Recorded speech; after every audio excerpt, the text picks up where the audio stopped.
Jean-Marc Morandini fait de nouveau l'actualité depuis le début d'année 2025.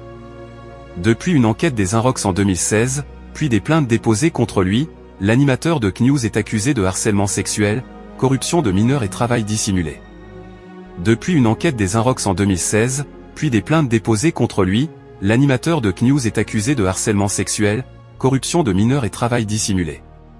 L'animateur plus lourdement condamné en appel pour les 3 chefs d'accusation. 5 ans après les premières décisions de justice, le visage du groupe Canal+ vient de connaître 2 nouvelles condamnations en appel, toutes 2 plus lourdes que les premières condamnations. En janvier dernier, il a été condamné à 18 mois de prison avec sursis, une obligation de suivi psychologique et 50 000 € d'amende pour travail dissimulé. Jean-Marc Morandini a contesté l'appel et opté pour un pourvoi en cassation.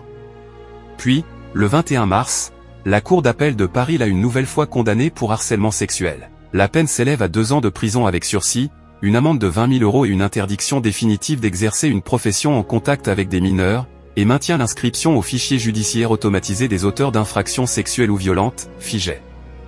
Quelle époque! Paul de Saint-Sacernin fait mouche avec une blague sur Jean-Marc Morandini. Ce samedi 29 mars, le présentateur de CNews a fait l'objet d'une blague très osée, comme toujours, de Paul de Saint-Sacernin dans le talk-show Quelle époque.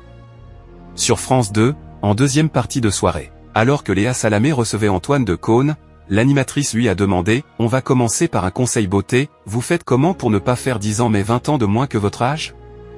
Antoine de Caunes a 71 ans, « Moi, je n'arrive pas à m'en remettre depuis que j'ai appris ça. » Comment c'est possible? Antoine de Caunes, qui a lancé l'an dernier un magazine intitulé Vieux, a évoqué des gènes favorables et un soupçon d'hygiène de vie, mais rien de monastique non plus.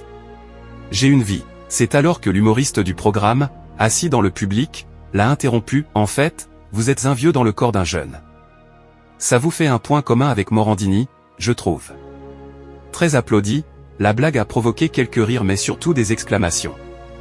Et si Antoine de Caunes a félicité Paul de Saint-Sacernin, un autre invité a refusé de l'applaudir. Il s'agit de Bernard Montiel, chroniqueur de TPMP qui a longtemps travaillé dans le même groupe que Jean-Marc Morandini. Il valide pas, Montiel, hein. Je te le dis, a noté Léa Salamé. Ce dernier s'est alors défendu d'être opposé à ce genre d'humour. Ah non, non. C'est choquant, a-t-il réagi, peu à l'aise.